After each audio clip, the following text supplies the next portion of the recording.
Movie की शुरुआत में हमें एक जेन नाम की लड़की को दिखाया जाता है जो कि अपने दोस्त के साथ बहते हुए एक सुनसान आइलैंड पर आ पहुंची थी। उसका दोस्त चोटिल होने की वजह से वहीं समाप्त हो जाता है, लेकिन जेन को लग रहा था कि उसका दोस्त अभी जिंदा है, इसीलिए वो उसको उठाने की कोशिश करती है। लेकिन कुछ देर बाद जेन समझ जाती है कि अब वो नहीं रहा और ये देखकर वो बहुत ज़्यादा डर जाती है और वो मदद के लिए चिल्लाना शुरू कर देती है। लेकिन इस सुनसान आइलैंड पर ऐसा कोई भी नहीं था जो कि उसकी मदद की आवाज़ सुन सके। फिर कुछ देर बाद जॉन इस आइलैंड के अंदर जाती है ताकि वो इस आइलैंड को एक्सप्लोर कर सके। कुछ दूर जाने के बाद उसको एक थैला लटका हुआ नजर आता है जिसके अंदर बच्चों के कुछ खिलौने थे, और इस थैले के अंदर ही उसको एक माचिस मिलती है जो कि वो अपने पास रख लेती है ताकि वो बाद में इससे आग जला सके। इस थैले के अंदर एक किताब भी थी जो कि जेन इसको बाद में पढ़ने के लिए अपने पास रख लेती है। फिर वो आइलैंड को मजीद एक्सप्लोर करने के लिए आगे जाती है। कुछ दूर जाने के बाद उसको एक खोखला पेड़ नजर आता है और वो सोचती है कि अगर किसी दिन बारिश होगी तो वो इस खोखले पेड़ के अंदर ही सो सकती है ताकि वो बारिश से बच सके। लेकिन वो ये नहीं जानती थी कि ये खोखला पेड़ उसके लिए बहुत ज़्यादा मददगार साबित होने वाला है। जब वो समंदर के किनारे फिर रही थी तो वहां पर उसको बहुत सारी मरी हुई मछलियां नजर आती हैं और एक शार्क भी नजर आती है जिसको बहुत बुरी तरह से खाया गया था। खैर जेन इस पर ज्यादा ध्यान नहीं देती और वो अपने खाने के लिए कुछ मछलियां वहां से ले लेती है। अब उसके दोस्त की बॉडी वहां पड़े पड़े सड़ना शुरू हो गई थी, इसीलिए वो अपने दोस्त के लिए एक कब्र बनाती है और उसकी बॉडी को इस कब्र में डाल देती है। फिर कुछ देर बाद जब वो वहां से गुजरती है तो उसके दोस्त की बॉडी को किसी ने बाहर निकाल कर बुरी तरह से खा लिया था। ये देखकर जेन बहुत ज्यादा डर जाती है और उसको लगता है कि इस आइलैंड पर कोई जंगली जानवर है जिसने ये काम किया है।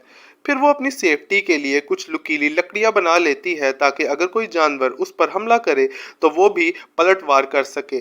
अब वो सारी रात डर की वजह से सोती ही नहीं कि अगर उस जानवर ने उस पर हमला कर दिया तो वो एटलीस्ट खुद को उससे बचा तो सकेगी। लेकिन उस रात कुछ भी नहीं होता और ये रात इसी तरह गुजर जाती है और अगला दिन आ जाता है। अब अगले दिन जब जेन समंदर के किनारे फिर रही होती है तो उसको समंदर में एक सूटकेस तैरता हुआ नजर आता है और वो उस सूटकेस को लेने के लिए समंदर में चली जाती है।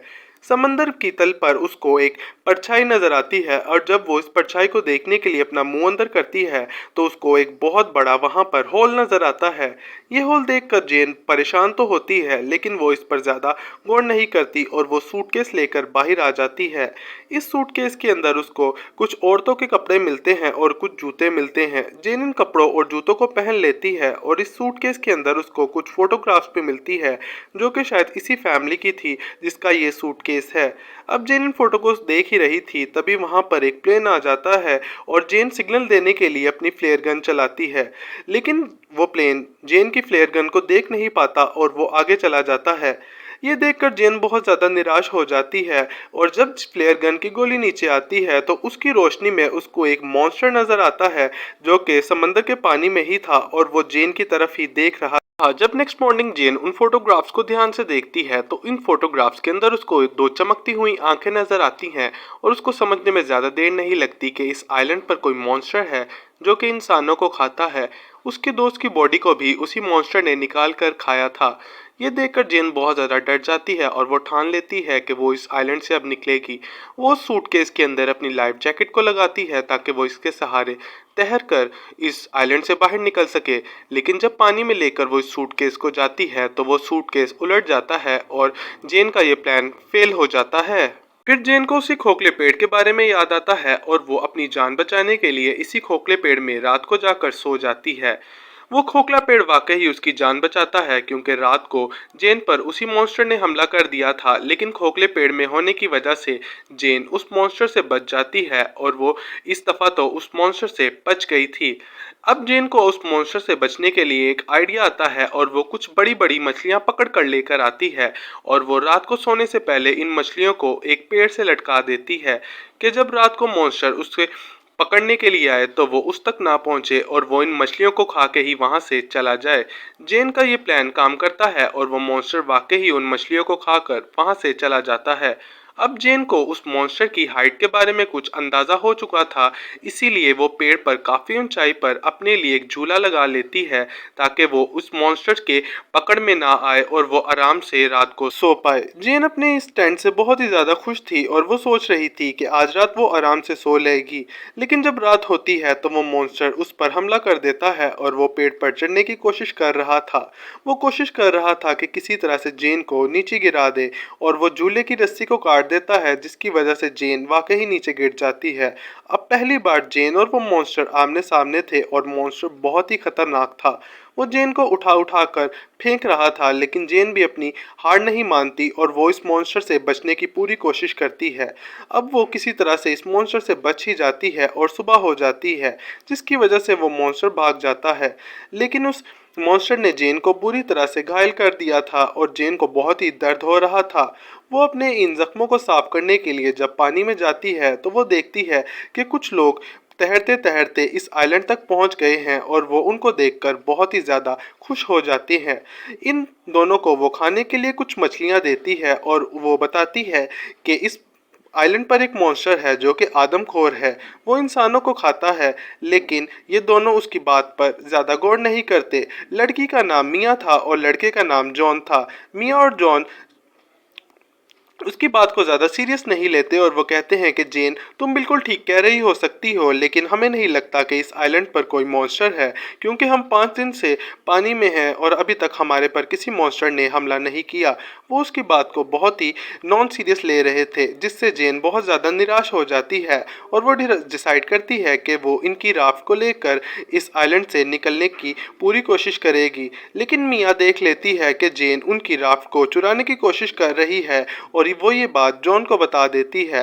फिर मिया और जॉन मिलकर जेन पर हमला कर देते हैं और वो उसको एक चप्पू से मार देते हैं, जिसकी वजह से वो वहीं पर बेहोश होकर गिर जाती है और वो उसका पानी में मुंह डूबने लगता है। फिर वो दोनों उसको पकड़कर एक दरख्त से बांध देते हैं और वो कहते हैं कि तुम अब यहीं पर बंदी रहो। लेकिन जेन कहती है कि रात हो चुकी है और वो मॉन्स्टर अब आने ही वाला है, लेकिन वो दोनों उसकी बात पर ज़्यादा गौर नहीं देते।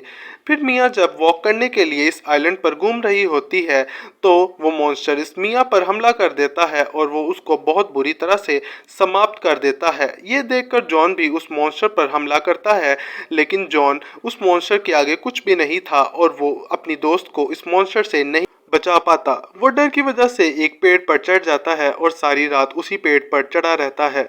जब सुबह होती है तो जेन उसके पास आती है और कहती है कि तुम अब नीचे पेड़ से आ सकते हो, क्योंकि वो मॉन्स्टर रात के वक्त ही हमला करता है और सुबह के वक्त वो हमला कभी भी नहीं करता। अब जॉन ये सुनकर पेड़ से तो नीचे आ जाता है, लेकिन वो बहुत ज़्यादा डरा हुआ था और कांप रहा था। जेन उसको समझाती है कि हमें इस आइलैंड से निकलना ही होगा, क्योंकि रात को वो मॉन्स्टर हम पर फिर से हमला कर ही देगा। ये सुनकर जॉन किसी तरह से मान जाता है और ये दोनों फिर अपनी राफ्ट को लेकर समंदर में चले जाते हैं ताकि वो इस आइलैंड से दूर जा सकें। लेकिन समंदर में वो थोड़ी ही दूर जाते हैं कि मॉन्स्टर उन पर हमला कर देता है और वो इनकी बोट को चीर फाड़ करना शुरू कर देता है। वो इनकी बोट के अंदर आ जाता है और अब ये दोनों किसी तरह से फ्लेयर गन जलाकर उस मॉन्स्टर को खुद से दूर करते हैं। लेकिन उस मॉन्स्टर ने इनकी राफ्ट को बुरी तरह से फाड़ दिया था और वह पानी में डूबने लगी थी। वो मॉन्स्टर पानी में इन पर बहुत ज़्यादा भारी पड़ रहा था और वो मॉन्स्टर बहुत ही ज़्यादा ताकतवर था। जेन के पास एक नुकीला हथियार था जिससे वो उस पर हमला करती है, लेकिन मॉन्स्टर का इस पर कुछ असर नहीं होता। ये देखकर जॉन जेन को बचाने के लिए उस मॉन्स्टर पर हमला कर देता है और जॉन को वो मॉन्स्टर पकड़कर अपने साथ उसी होल में ले जाता है और उसको समाप्त कर देता है। ये देखकर जेन को काफ़ी दुख होता है और वो किसी तरह से बचकर उस आइलैंड के किनारे तक पहुंच जाती है। अब वो इस मॉन्स्टर से जॉन की मौत का बदला लेना चाहती थी, इसीलिए वो बहुत सारी लकड़ियों से नुकीले हथियार बनाती है ताकि वो रात को मॉन्स्टर को समाप्त कर सके। वो इन लकड़ियों को बहुत ज़्यादा नुकीला बनाती है ताकि वो इस मॉन्स्टर को आराम से इस लकड़ियों से ख़त्म कर सके। पिरान आइलैंड के चारों तरफ सूखी लकड़ियों का एक घेरा बनाती है और इन लकड़ियों के अंदर वो बहुत सारी सूखी झाड़ियां भी लगा देती है ताकि वो मॉन्स्टर को अपने जाल में फंसा सके।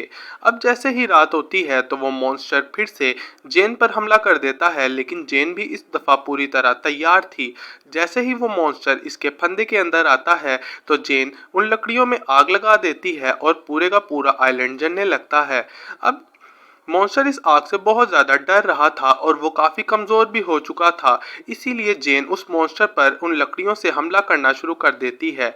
मॉन्स्टर इस दफा जेन का मुकाबला नहीं कर पाता और वो जेन पर भारी नहीं पड़ पाता। जेन उस पर बहुत ज्यादा अटैक करती है और वो किसी तरह से मॉन्स्टर को अधमरा कर ही देती है। अब जैसे ही मॉन्स्टर जमीन पर गिरता है तो जेन उसके मुंह पर बहुत ज्यादा बार स्टैप करती है और आखिर में उसके सर को धड़ से अलग कर देती है और ये मॉन्स्टर आखिरकार समाप्त हो ही जाता है। आखिर में वो आइलैंड पूरे का पूरा जलने लगता है और इतनी बड़ी आग देखकर कोई ना कोई जेन को इस आइलैंड से भी बचा ही लेगा। और इसी के साथ ये मूवी खत्म हो जाती है। आई होप कि फ्रेंड्स आपको आज की मूवी पसंद आई होगी। अगर आपको मूवी जरा भी पसंद आई है तो वीडियो को लाइक शेयर कर दीजिए, चैनल को पक्के से सब्सक्राइब कर लीजिएगा क्योंकि आपका एक सब्सक्राइब और लाइक मुझे ग्रो करने में बहुत ज़्यादा मदद करता है।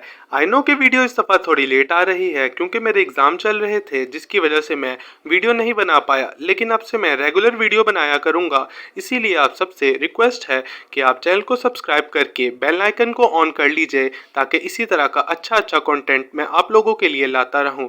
नेक्स्ट टाइम तक के लिए गुड बाय, सी या।